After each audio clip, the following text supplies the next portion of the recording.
Halo semuanya, Assalamualaikum warahmatullahi wabarakatuh. Terima kasih sudah klik video ini ya, kita akan sharing-sharing lagi. Pada kesempatan video kali ini kita akan membahas tutorial mengajukan bukti-bukti surat dalam persidangan perkara perdata, baik di pengadilan negeri maupun di pengadilan agama, karena banyak juga masyarakat yang bertanya terkait dengan hal ini dan banyak juga masyarakat yang sedang mengajukan suatu perkara ke pengadilan tanpa menggunakan kuasa hukum atau jalan sendiri, jalan mandiri, tapi belum paham bagaimana cara menyiapkan bukti surat. Oleh karena itu penting rasanya saya berbagi edukasi, berbagi wawasan terkait dengan tema kita pada kesempatan video kali ini. Sebelum kita hadir pada persidangan pembuktian di suatu pengadilan, ada beberapa langkah ataupun tahapan yang harus kita lakukan. Yang pertama, pastikan bukti-bukti surat yang akan kita ajukan pada saat persidangan itu sudah siap semuanya maksimal sehari sebelum sidang. Jadi sehari sebelum persidangan kita harus sudah menyiapkan bukti-bukti suratnya, sudah ditempel materai, sudah dileges, pokoknya sudah ready deh. Jangan sampai pada saat hari persidangan kita baru sibuk nyiapin berkas. Kita baru sibuk nyiapin bukti-bukti surat yang akan kita ajukan pada saat persidangan. Itu akan kewalahan. Kita akan kehilangan fokus kalau kita sibuk di hari H sidang pembuktian. Jadi siapkan bukti-bukti surat itu jauh-jauh hari. Bila perlu ya 2 hari sebelum sidang udah siap. Tapi maksimalkan 1 hari sebelum sidang itu harus sudah siap semuanya. Nah kebetulan saya besok itu hari Kamis ada sidang pembuktian. Kebetulan saya memegang dari penggugat atau kuasa hukum dari pihak penggugat. Dan besok itu sidangnya sidang pembuktian. Nah untuk sidang pembuktian ini teman-teman, kalau misalkan dilakukan secara ekot, kebetulan kalau perkara saya ini sebagian tahapan secara ekot, sebagian tahapan secara tatap muka. Karena tergugatnya hadir ke persidangan dan tergugatnya pun bersedia melakukan beberapa atau sebagian tahapan persidangan dilakukan secara online. Nah, otomatis untuk sidang pembuktian ada sebagian tahapan dilakukan secara online dan sebagian tahapannya tetap hadir tatap muka di ruang persidangan. Apa aja yang harus kita siapkan Bang untuk bukti-bukti surat? Baik, yang pertama kita tentu harus menginventarisir terlebih dahulu bukti-bukti surat apa aja yang mau kita jadikan bukti di persidangan. Kalau saya nih, untuk klien saya besok saya akan mengajukan beberapa bukti surat. Di antaranya ada KTP, kemudian juga ada buku nikah ya, kemudian ada akta kelahiran, ada juga kartu keluarga, dan juga ada print out percakapan WhatsApp. Ini juga saya jadikan bukti surat nanti. Nah teman-teman semuanya, semua berkas-berkas tadi yang saya sebutkan itu difotokopi dulu. KTP, kemudian buku nikah, akta lahir, dan lain sebagainya itu fotokopi dulu. Adapun untuk print out foto atau print out screenshot daripada percakapan media sosial itu nggak perlu difotokopi. Cukup di print out saja tanpa harus difotokopi. Nah, saya harus mengingatkan teman-teman, teknis fotokopiannya ini perlu diingat. Untuk KTP, cara fotokopi KTP itu tidak boleh digunting pas kotak KTP-nya aja, tapi harus diletakkan dalam satu lembar kertas HVS atau kertas fotokopian. Tata letaknya seperti ini, boleh di atas, boleh juga diletakkan di tengah. Boleh-boleh aja, mau di atas, mau di bawah, boleh-boleh aja. Itu untuk KTP ya, fotokopian KTP. Kemudian untuk fotokopi apa tadi ya? Fotokopi ini dia, buku nikah. Nah, untuk fotokopi buku nikah juga seperti ini ya. Diletakkan di kertas HVS atau kertas fotokopian. Halaman pertama di atas, halaman keduanya di bawah, kemudian halaman 3 dan 4-nya di lembar berikutnya. Atau misalkan mau bolak-balik, fotokopiannya bolak-balik, boleh-boleh aja. Itu cara memfotokopi KTP dan juga fotokopi buku nikah. Seperti itu teknis fotokopiannya ya. Kemudian setelah kita fotokopi, maka langkah selanjutnya kita harus tempeli materai 10.000. Di mana kita tempel materainya? Jawabannya adalah di berkas fotokopian bukti surat yang kita fotokopi tadi. Nah, di sini saya sudah menyiapkan materai ya, sudah beli banyak karena buktinya juga yang akan saya ajukan lumayan banyak. Saya sudah punya beberapa berkas fotokopian bukti surat yang udah ditempel materai, bahkan udah dileges kantor pos. Seperti ini ya. Untuk buku nikah, tempel materainya di mana Bang? Bebas. Mau di tengah boleh, di sini boleh. Atau misalkan mau di bawah boleh, mau di pojok kiri, pojok atas juga boleh-boleh aja. Itu untuk buku nikah. Tempel di materai. Kemudian akta lahir, di mana tempel materainya Bang? Boleh di bawah sini ya, di pojok sini juga bisa, tapi ya saya cari space yang kosong aja. Di sini ya, ini tempel materai untuk akta kelahiran. Kemudian kartu keluarga, nah tempel materainya di mana? Bebas juga, mau di pojok kiri, ataupun di tengah, itu boleh-boleh aja ya. Itu untuk kartu keluarga. Kemudian, untuk KTP tadi ya, nah seperti ini. Di bawahnya tempel materai 10.000 juga. Kemudian untuk print out, baik print out foto maupun juga print out screenshot percakapan media sosial yang ditempel materai ya print outan aslinya, jangan difotokopi ya. Di mana taruhnya Bang? Bisa di bawah ya, di pojok kiri, pojok misalkan kanan ataupun di tengah boleh. Nah, setelah itu, setelah ditempel materai semua, langkah selanjutnya kita datang ke kantor pos. Bilang ke petugas kantor pos, saya mau leges bukti surat untuk persidangan. Atau bilangnya gini, saya mau legalisir bukti surat untuk persidangan. Atau boleh juga bilang misalkan mau cap kantor pos di bukti surat untuk persidangan di pengadilan. Itu juga boleh-boleh aja. Intinya mereka sudah pada paham karena yang leges, yang cap kantor pos, yang legalisir itu sudah sangat banyak. Karena setiap perkara perdata, bukti-bukti surat itu ya harus ditempel materai dan harus dileges kantor pos. Gitu ya. Nanti setelah dileges akan seperti ini. Nah, untuk KTP ini sudah ditempel materai dan juga sudah dileges. Kemudian ada kartu keluarga juga sama ya. Kemudian ada ini akta lahir juga sama, sudah ditempel materai dan sudah dileges. Kemudian ada buku nikah juga sama ya. Udah ditempel materai dan juga dileges. Nah, dileges ini atau dicap kantor pos atau dilegalisir kantor pos, di sini ada keterangan di bawahnya. Di sini ada nama petugas kantor posnya yang melegalisir ya. Kemudian ada NIP-nya, ada parap dari petugas kantor posnya, ada keterangannya di sini ya, kantor pos mana yang melegalisir ini, yang meleges bukti surat ini, kemudian juga ada stempel kantor pos itu sendiri. Setelah bukti-bukti surat tadi dilegalisir atau dileges kantor pos, maka tahapan selanjutnya kita kasih tanda dulu nih. Di ujung sini ya, di ujungnya kita kasih tanda dulu. Kalau saya, kebetulan saya sebagai kuasa hukum dari penggugat, maka kode yang akan saya tulis di atas bukti surat ini, kodenya adalah P, artinya penggugat. Kalau tergugat biasanya kodenya T. Misalkan yang akan saya buktikan nomor 1 itu adalah fotokopi KTP, maka di sini di atas saya tulis P-1, artinya bukti penggugat nomor 1. Kemudian bukti yang kedua misalkan buku nikah, maka di sini saya tulis P-2, artinya bukti penggugat nomor 2 itu berupa ini, fotokopi buku nikah. Dan lain sebagainya, sama semua dikasih kode di atasnya ya. Jadi kalau penggugat itu P1 sampai P berapa. Kalau misalkan bukti surat yang diajukan itu 10, berarti setiap jenis bukti surat dikasih kode di atasnya. P-1, P-2, dan seterusnya sampai P-10 dan seterusnya. Untuk tergugat juga sama. Kalau tergugat biasanya kodenya T ya, T1, T2, dan seterusnya sesuai dengan jumlah bukti surat yang akan diajukan. Kemudian tahapan selanjutnya kita harus bikin dulu yang namanya dokumen daftar bukti surat. Saya sudah buat contohnya seperti ini ya. Kita buat dulu di sini daftar bukti surat penggugat kalau misalkan kita sebagai penggugat. Kalau sebagai tergugat berarti di sini daftar bukti surat tergugat. Dalam perkara nomor sekian-sekian antara siapa bin siapa sebagai penggugat melawan siapa bin siapa sebagai tergugat. Di bawahnya kepada yang terhormat Majelis Hakim Pengadilan mana sebutkan. Kemudian juga di bawahnya Assalamualaikum warahmatullahi wabarakatuh, dengan segala hormat.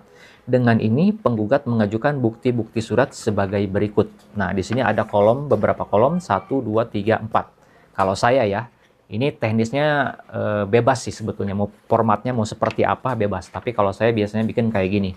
Jadi kolom yang pertama ini kolom nomor urut, kemudian yang kedua kode bukti, kemudian kolom yang ketiga nama bukti suratnya apa, dan kolom yang keempat di sini keterangannya apa. Di sini nomor urut biasanya ya nomor urut 1, 2, dan seterusnya. Saya contohkan di sini punya klien saya. Nomor 1, kode buktinya saya kasih kode P-1.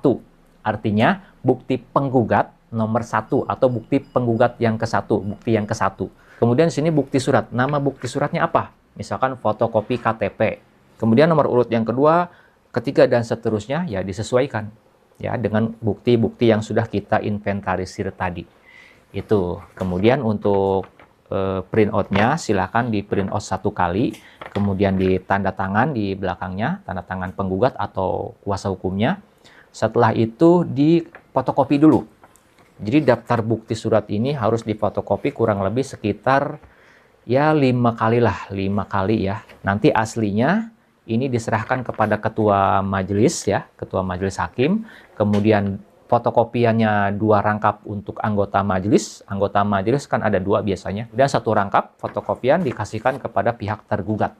Dan 1 lagi untuk pegangan kita. Langkah selanjutnya kita harus membuat file PDF. Harus kita scan dulu nih bukti-bukti surat yang udah dileges tadi, yang udah dilegalisir tadi, dijadikan file PDF. Caranya ya tinggal di-scan menggunakan aplikasi scanner. Kalau di HP saya biasanya menggunakan aplikasi ini ya, scanner. Nah, bagi teman-teman yang punya printer yang ada fasilitas scannernya juga bisa pakai itu. Tapi saya pakai ini aja yang lebih simpel karena bisa di HP. Oke, yang pertama saya scan dulu ya. Ini kita scan dulu. Nah, setelah di-scan, teman-teman beri nama. Ya, di atasnya di sini dikasih nama, misalkan bukti P1. Nah, seperti ini, kemudian disimpan filenya di folder HP kita. Itu nomor 1 udah kita jadikan file PDF. Kemudian yang kedua, buku nikah ya, saya scan lagi. Nah, setelah scan, kita kasih nama lagi ya, nama filenya. Di sini saya kasih nama filenya bukti P2. Buku nikah penggugat. Nah, saya save, saya simpan dulu di folder HP. Dan seterusnya sampai dengan bukti yang terakhir. Kalau misalkan buktinya itu lebih dari 1 lembar, untuk bukti 1, tapi jenis lembarnya banyak. Misalkan buku nikah tadi ya, buku nikah kan ada juga tuh yang difotokopi sampai 2 halaman atau sampai 2 lembar. Kayak mana tadi? Bentar ya. Nah ini. Nah kayak ini kan 2 lembar nih. Nah, ini semuanya harus di-scan. Halaman 1, scan. Kemudian halaman 2, scan. Baru kasih nama filenya apa. Misalkan P-3 dan seterusnya. Setelah itu, setelah semuanya di-scan file PDF, maka langkah selanjutnya kita harus upload di akun e-court Mahkamah Agung. Nah, caranya kita langsung masuk ya ke akun e-court. Kita masuk ke akun e-court. Cari aja e-court Mahkamah Agung. Kemudian kita login dulu. Nah, di sini tentu kita masukkan password, kemudian juga username, dan juga kode yang di bawah ini kita masuk. Nah, selanjutnya kita cari menu daftar perkara ya, kemudian menu gugatan, dan seterusnya. Tinggal kita cari nomor perkara yang mana yang ada jadwal persidangan untuk sidang pembuktian. Saya pilih yang ini. Nah, di sini ya kita lihat di menu persidangan. Di menu persidangan. Nah, di sini kita scroll ke bawah. Nah, di sini ada kolom, ada 2 kolom. Ada bukti, ada upload bukti dan juga ada upload dokumen. Nah, sekarang saya akan upload satu persatu. Nah, yang pertama akan saya buktikan itu KTP atau surat keterangan domisili ya. Saya klik di sini. Kemudian kita cari filenya yang sudah saya siapkan tadi, yang sudah di-scan. Nah, ini dia ya. Klik. Nah, kita masuk. Oke, kita upload ya. Setelah kita kasih nama, kita upload.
itulah tahapan upload dokumen bukti di akun e-court Mahkamah Agung.